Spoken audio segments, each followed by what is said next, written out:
All right, everyone, we are back now. Apparently, the logon queues have now been fixed, so we're actually going to be able to cast this game. It's going to be awesome. We've been waiting for this for a while. Sorry for kind of like bouncing you guys in between those streams and whatnot. Is there but anyone on the stream right now? what? How many people are on the stream right now before I shout out to? 10. Okay, I'm gonna wait. All right, yeah. So go ahead and yeah, we're gonna be doing buckle this your finally. seatbelts and Buckle your get in seatbelts on up. this, Be ready to alright? get on this. Tell all of your friends to come to our stream because we are awesome. No, seriously, please tell your friends. Because we need more than 10 viewers. Yeah, they need to come back. All right, I say we post this in Tespa. Where is it?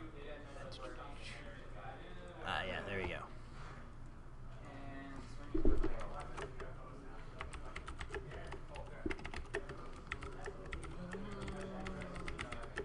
Pain Girls versus Pain Girls versus Brown. Two UT teams, I guess.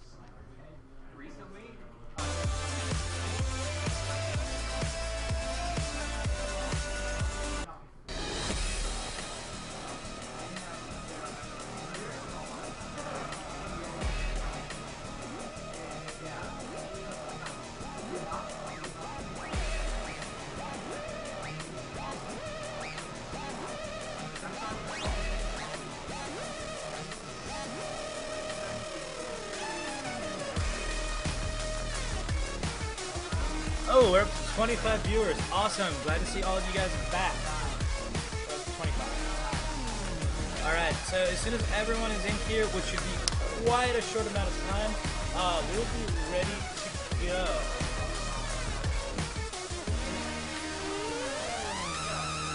Saraset, you just started a bot game. I mean, I know those bots are really important and, you know, they're really, really hard to beat, but, you know, you should watch some 2K players playing. It'll be awesome, and you're definitely going to like that.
Hi guys, we're here.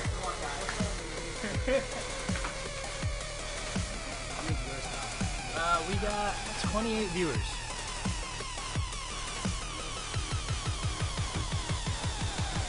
Alright guys, so I hope you're really enjoying the tournament right now, and hope you guys are ready. Sorry about that little bit of a blip with the log-on queues. It ended up getting fixed pretty quickly, so we're all really happy about that, and we're glad to bring you Game 3 of this tournament. Thank you for being patient.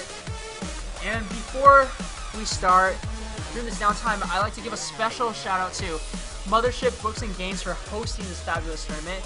They've been a great host so exactly, far. Exactly. And also to Grid Metrics, and especially the owner of Grid Metrics, Mr. Bo Zhang, for providing the technical expertise that allowed this tournament to run as well as it did. Thanks, guys. And if you guys have any questions, feel free to either come here to Mothership Books and Games located at 2121 West Palmer Lane in Austin, Texas, or at mothershipatx.com. Once again, that is 2121 West Palmer Lane for the address, and mothershipatx.com for the web address.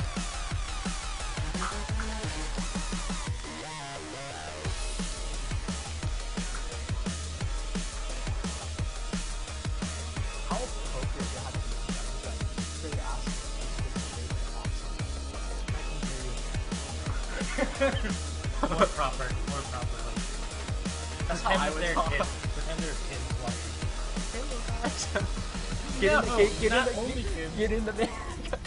I have candy. I have airheads. Anyways, so go ahead and tell us what the picks are so far. So first, I'm gonna go ahead and discuss the bands as my friend is eating an airhead. To start off with, it's delicious. On the blue side, we had a Jarvan, Nidalee, and Shaco band. The Jarvan band is targeted specifically at Tesla Excellent, who is a top laner for the purple team. It is his best hero, and he does an excellent job of playing Jarvan to its fullest potential. Except for when he solo queues with me. Yeah, except for when he solo queues to Chris over here, because apparently he's a feeder. Yes, it made me very, very sad. Yeah. Although I don't know if he was driving that game, but I'm still blaming him. So you actually see a Soraka pick. I really don't like Soraka picks. I feel like that's going to lose them a game, especially against an Ezreal. Unless it's AP Soraka mid. I still think that's going to lose them the game if it was an AP Soraka. But see, the thing is, I wish Donald knew. I guess that's not as bad of a thing because they know Donald doesn't play Leona. That's just my friend. One of my fans actually on my actual stream, which you guys should check out sometime whenever I am streaming, which is twitch.tv/Inzanami. But, you know, that's just me. And you should also check out my YouTube channel, youtube.com/TheInzanami. Anyways, shout outs for me. He also gives out his social security number in case you're interested. Yes, in case you want to steal my identity, I can give you guys my social security number. I can also give you any, like, my birth date and everything else you need to know about my personal information. But on a serious note, identity theft is a huge deal, so we do not endorse doing such we don't endorse criminal behavior. Unless it's against Mufang. Yeah. I feel like I'm being racially profiled here, but that's okay. Let's get back on target now. So we get the Soraka pick. I just don't like Soraka bottom in general. I feel like she's really weak, but I understand why they're doing it. They know that Donald isn't a strong Leona player or a strong Taric player, so they're basically hedging their bets, saying like, we just want to sustain through this lane. We just want to do all right. But against that, again, it's going to be really difficult for them against a Nunu and a Ezreal. It's a lot of damage, a lot of slow. If she gets out of position, she may not be 100% dead like against a Leona lane, but she's going to be forced out of lane, and that's going to hurt Graves quite a bit. And we see, again, the fiddle pick. That's just some Theomancer's thing. I'm really surprised that they didn't ban that. Well, they had to ban Jax because Marvin's been doing such a good job with that at this point. Yeah. And then, as always, so they had to ban. targeted ban. Exactly. All targeted ban with this stuff. Jax Mordekaiser is Blitzcrank. They know that Pang is strongest on Mordekaiser. That's the strongest champion. They know Jax is the strongest champion for Marvin, or at least has played so far in the tournament. And Blitzcrank is by far and not Donald's strongest champion. Exactly. So we're gonna see what Theomancer and Marvin are gonna do for the last two picks right here. It's really tough. I feel like Marvin might go with Darius. So I kind of like this. They're picking a lot of the champions that have traditionally worked for them. In that first game, Riven did really well. Riven was in the first game, right? Seems like so long ago. He actually beat Dax, I think. Yeah, she ended up beating Dax, so she does really well. And Darius picked. But I think the Riven does actually pretty well against Darius, if I'm not mistaken. And then we see a Katarina pick. I just don't like the Katarina pick.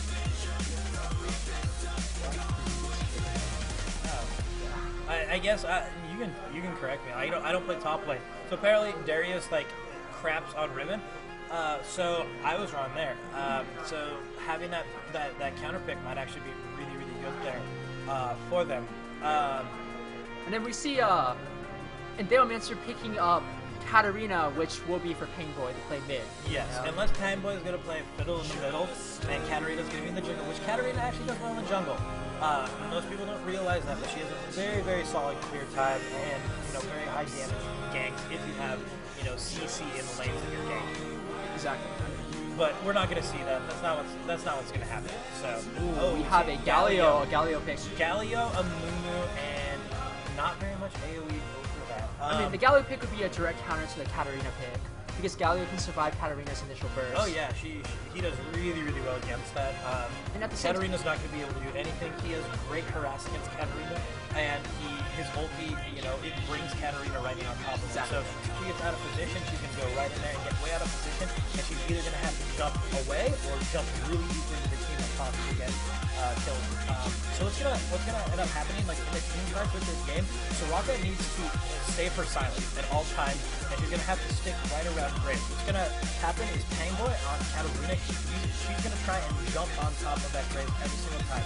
If Soraka is really good with her silences, then she's going to be able to stop Katarina from doing any sort of major amount of damage to Graves by just silencing her as soon as her ultimate starts. Otherwise, and that's just going to allow Graves to just pound on her.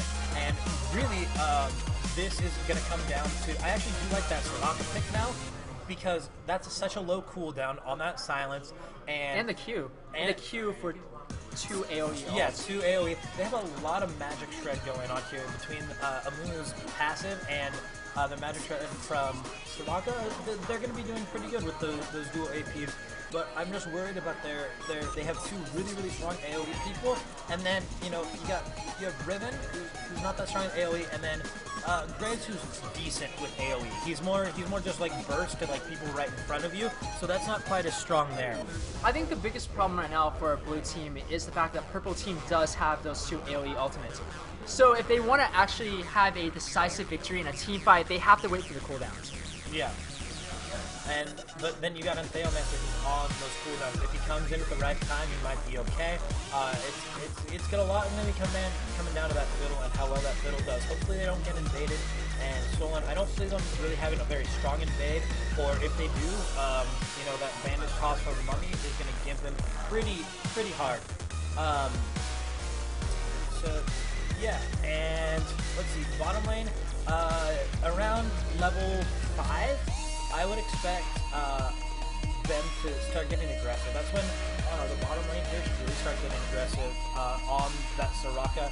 Well, there's 2 options that you can do against Soraka. You either hard engage her when you're strong enough to just hard engage on her, or you zone her from level 1. Her heals at level 1 are really weak.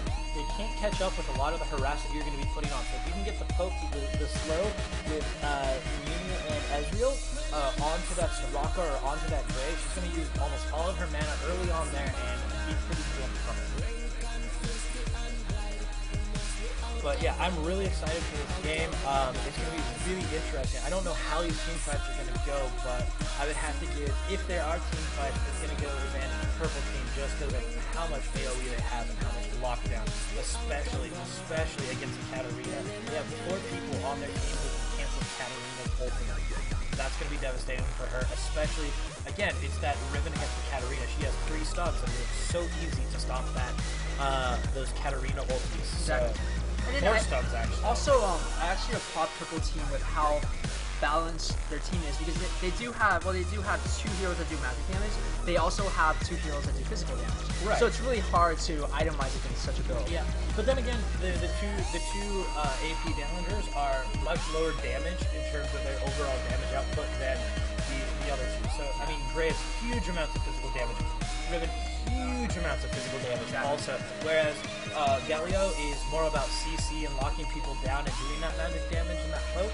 And Amoeba, that, you know, I have a little bit of burst and I can do some magic damage, but really not all that. So, I mean, in terms of that, like, a Guardian Angel is going to be really, really key for blue team to get early on. So we're getting in this loading screen right now. Everyone is loading really, really fast. This is going to be awesome. I'm really excited for this game. It is going to be so much fun. And we got the awesome Fiddlesticks, that surprise party Fiddlesticks skin that is just so awesome. And we got Soraka, who's model. I think you guys have some music going on where it's hard to actually hear you guys. Oh my gosh, I forgot to put that off. That was my fault. I had that on while they were just waiting. I want to apologize about that, guys. Sorry about that music. And, yeah, thank you for reminding us. I really think it's going to be up to blue team to shut down purple team in the early game. Because when you get into the late game, fighting 2 AoE ultimates that also disable you, that's a huge I mean, disadvantage. and the big thing is about blue team is they don't have any split push capability. Against like a AoE teams like that, if you can have, you know, peel and have a split pusher, then it's really, really strong against AoE teams because, like, what do? We have someone go off, but we're all relying on our AoE. So we're going to see how this does. Like, it'll be really interesting. You got the ward right there on the race. We got some poke going out. We have an excellent Q by and Galio. we have Tespa Excellent actually getting kind of out of position right there. He's going to have to jump away. Just a lot of poke going out right now onto everyone. What's kind of interesting about this game is that for the last 2 games, if I recall correctly, the purple team, brown and yellow, has gone for a early game center composition, whereas the pink girls have went for a late game. But in game 3, that has been reversed. Well, really, neither of them have anything that's it's both like pretty late middle game oriented teams. You know, because Darius starts falling off a little bit later on just because he's not quite as strong late game. Starts losing his burst. He turns from a DPSer into a tank. He turns into a tank, and he has much less of a chance of dunking like 3 people on your team. Yeah. You know, because that's a lot harder later on in the game. So we have Fiddlesticks starting the normal jungling route, taking the wolves first, and then as always, Darius and Katarina will be helping him get his first blue. Yep, and you see Ray, Golem's getting taken by Kiwi Kid and Donald down there at bottom. That's going to give them a little bit of an advantage early on in the lane. They're going to hit level 2 before Soraka and Graves do, and if they're smart, they're going to try and engage at around level 2, try and put that pressure on Soraka so she has to waste a lot of her heals, and just put that Graves and that Soraka on their heal from the start. Exactly. And the availability of those golems is what makes the blue side so much more advantageous, along with getting first pick. But interestingly enough, the purple side has won in both of these games, so that hasn't been a deciding factor. Hasn't been a deciding factor in bottom lane either. So although it is an advantage, it's not a game deciding advantage.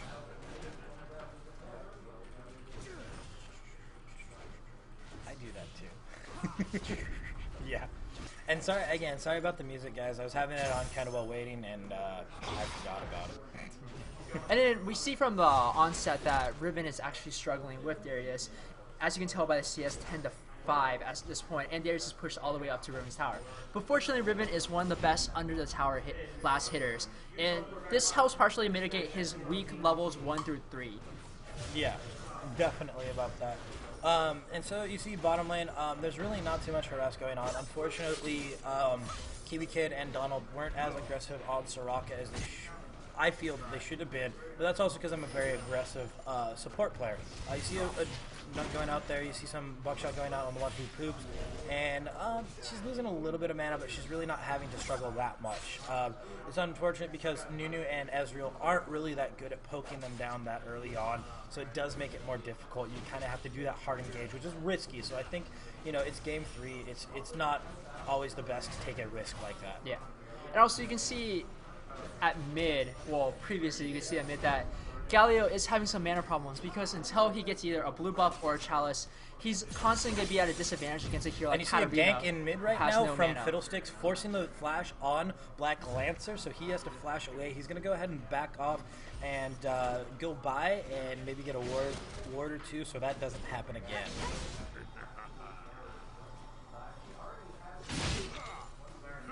Wait, so does Riven dunk? No, Riven gets straight on. Well, that's not what's happening right now. Like, Riven's actually doing quite well against the Darius. He was losing at first. Yeah, but I mean, if you look at the CS right now, it's about even from what'll happen here. Yeah. So that's good for the Riven that she's doing a really good job of a losing lane, like keeping it even. That's what you want to be doing. You want to be keeping it even or just not losing too hard in a lane like that. Yeah. And with all lane matchups, even if you're countered, ultimately it relies on the skills of the players. Exactly. Just missing that nerf to that range and that width on Ezreal does kind of make him a little bit weaker, but he is still actually very strong. at top lane.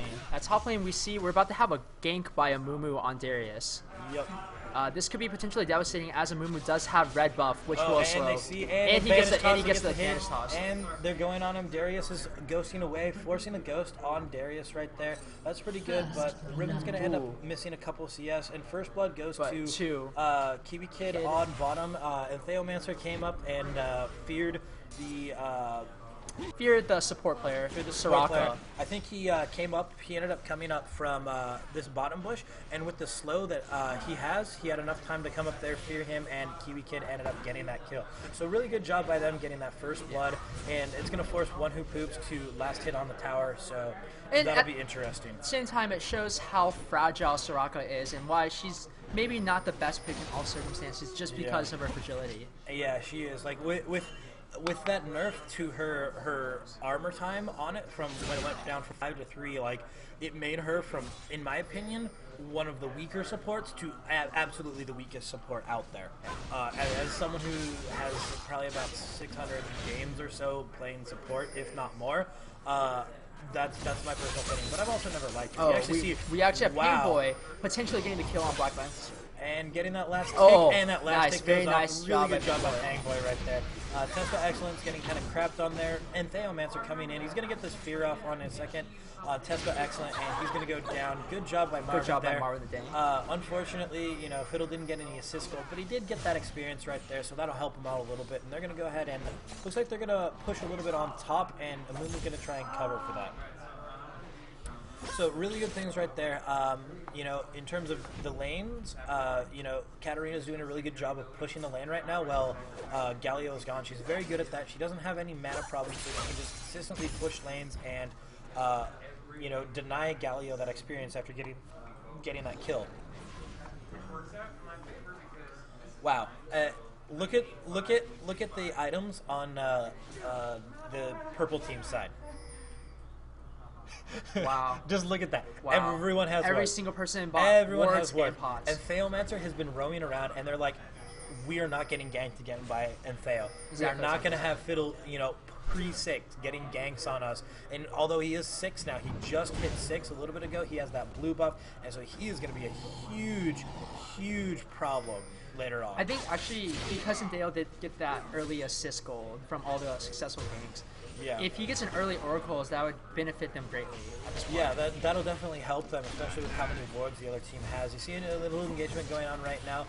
Kiting going on by Graves and Soraka, and that's what they kind of need to be doing. Ultimate going down there from Ezreal chunking that Graves down so hard. But you see Fiddlesticks going up on top. You can see how powerful Fiddlesticks level 6 gank is.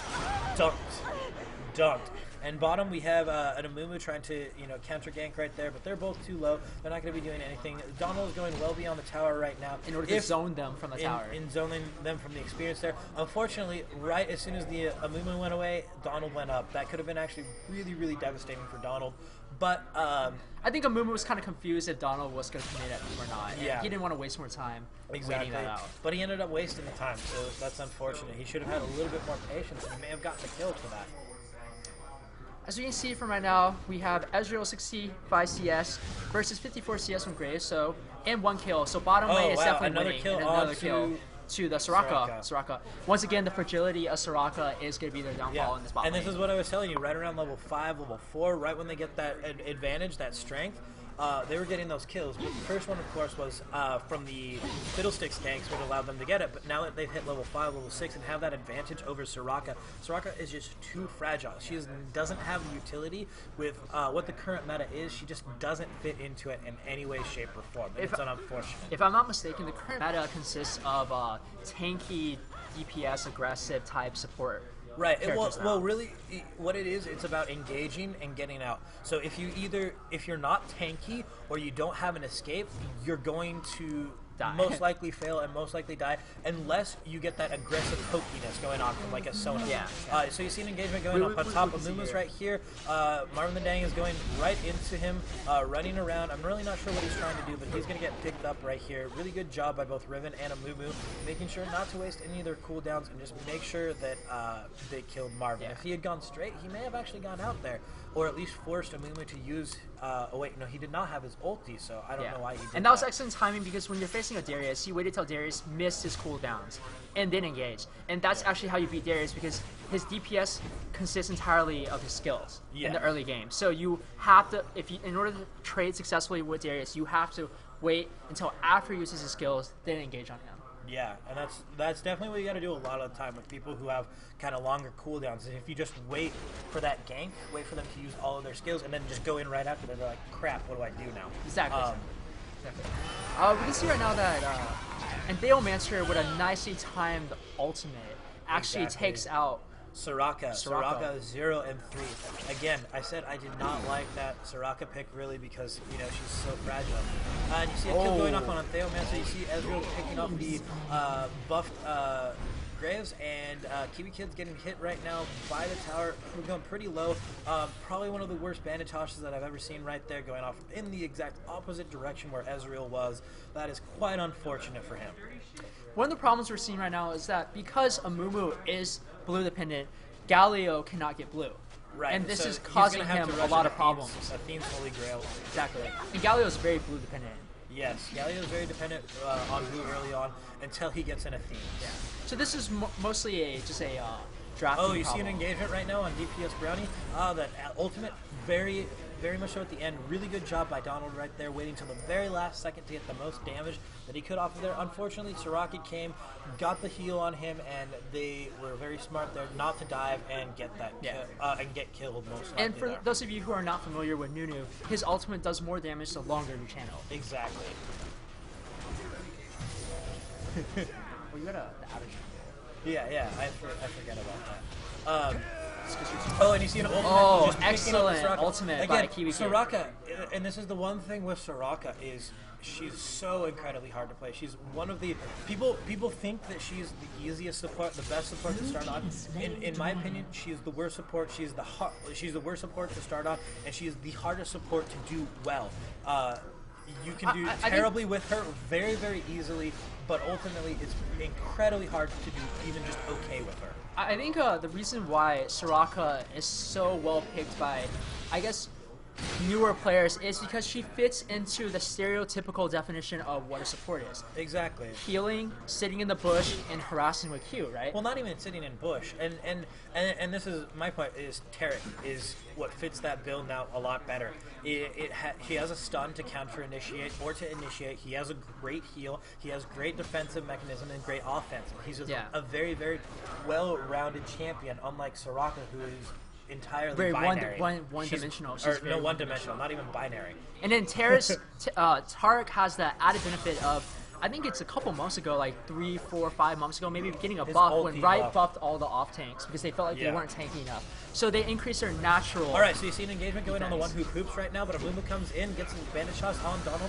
Ultimate goes down on Donald right here. Donald's gonna fall from that damage. But Donald almost gets away. Almost gets away. I hate doing that as a support. I will, I'm gonna get away at flash, and as the bullet goes and it hits me and gets that last hit on me, and I'm just devastated. You see Katarina coming in. There's 3 people very, very low. Ultimate gets canceled by Amumu. Great job by her there. Silence goes off onto Katarina, and they're gonna be able to all get away from that.